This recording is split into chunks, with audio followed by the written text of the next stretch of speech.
औज़ुबिल्लाहि मिनश्शैतानिर्रजीम बिस्मिल्लाहिर्रहमानिर्रहीम। अस्सलामु अलैकुम या अली मदद। मोमिनीन और मोमिनात की खिदमत में एक बेइंतहा जलाली मुतबर्रिक तरीन और मुजर्रिब तरीन अमल जो नजफ और कुम के उलमा में बेइंतहा मशहूर तरीन अमल है वो लेकर आए हैं। कबूलियत हाजत का, मुश्किलात, परेशानियों, मसाइब व आलाम से रिहाई का अमल। इस कदर ये हाजत रवाई वाला, मुश्किल कुशाई वाला अमल है कि यकीन जानिए हमने खुद कई बार इस अमल को किया और इस अमल बाबरकत की बदौलत हमारी कई नामुमकिन तरीन हाजात खुदावंद मुताल की बारगाह में कबूल हुई हैं और बहुत सी मुश्किलात और परेशानियों का खात्मा हुआ है। बेइंतहा हाजत रवाई वाला अमल है। फकत एक दिन भी किसी मोमिन ने इस अमल को खुलूस नियत के साथ, खुलूस कल्ब के साथ कर लिया, खुदावंद मुताल उसी लम्हे उसकी हाजत उसे अता कर देगा। बेइंतहा मुख्तसर और आसान तरीन अमल है ये। और ये अमल जो है, ये अमल है जलीलुल कद्र उलुल अज़्म पैगंबरों का अमल। ऐसा अमल है कि नामुमकिन काम को मुमकिन बनाने वाला है। ये अमल मोमिनीन के लिए हमारी जानिब से एक बहुत बड़ा तोहफा है। फकत एक दिन आप इस अमल को कीजिए और देखिएगा कि आपको कैसा रिजल्ट मिलता है इस एक दिन के अमल के अंदर। लेकिन हमारी आपसे इल्तिमास है कि आप ये अमल आजमाने की नीयत से बिल्कुल ना करें, यकीन की महराज पर पहुंच के करें। अमल क्या है और आपने इसका हदिया किस तरह से पेश करना है? अमल यह है कि सबसे पहले आपने एक मर्तबा आयतुल कुर्सी की तिलावत करनी है। और किस तरह करनी है? सबसे पहले आपने पढ़ना है आऊज़ु बिल्लाहि मिनश्शैतानिर्रजीम बिस्मिल्लाहिर्रहमानिर्रहीम। ये पढ़ने के बाद आपने एक मर्तबा आयतुल कुर्सी की तिलावत करनी है। आऊज़ु बिल्लाह से शुरू करना है और एक मर्तबा आयतुल कुर्सी की आपने तिलावत करनी है। एक मर्तबा आयतुल कुर्सी की तिलावत करने के बाद आपने एक ही मर्तबा सूरह अल-हम्द की तिलावत करनी है।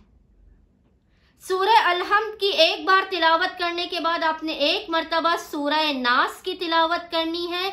इसके बाद आपने 5 मर्तबा यानी 5 टाइम्स आपने सूरह इखलास की तिलावत करनी है, कुल हुवल्लाहु अहद की। सूरह इखलास की 5 मर्तबा तिलावत करने के बाद आपने 15 मर्तबा यानी 15 टाइम्स सूरह कौसर की तिलावत करनी है।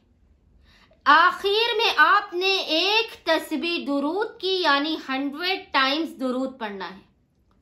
कुल 6 चीजें आपने ये पढ़नी है। एक मर्तबा आयतुल कुर्सी आऊज़ु बिल्लाहि मिनश्शैतानिर्रजीम से शुरू करके पढ़नी है।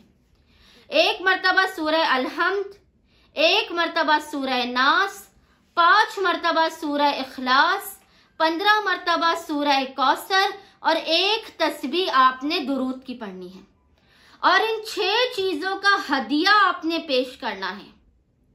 इन 6 चीजों का हदिया आपने पेश करना है हजरत आदम अलैहिस्सलाम सफीउल्लाह की बारगाह में, हजरत नूह नबीउल्लाह की बारगाह में, हजरत इब्राहिम खलीलुल्लाह की बारगाह में, हजरत मूसा कलीमुल्लाह की बारगाह में और रसूलुल्लाह सल्लल्लाहु अलैहि वसल्लम की बारगाह में। इन 5 उलुल अज़्म पैगंबरों की बारगाह में आपने इन तमाम 6 की 6 चीजों का हदिया पेश करना है और खुदावंद मुताल को इन उलुल अज़्म पैगंबरों के हक का वास्ता देकर अपने हाथों को बुलंद कर कर गिड़गिड़ा कर अपने गुनाहों पर पशेमान और नदामत वाला बनकर, अपने गुनाहों पर शर्मिंदा होकर आपने अपने हाथों को बुलंद करके दुआ करनी है।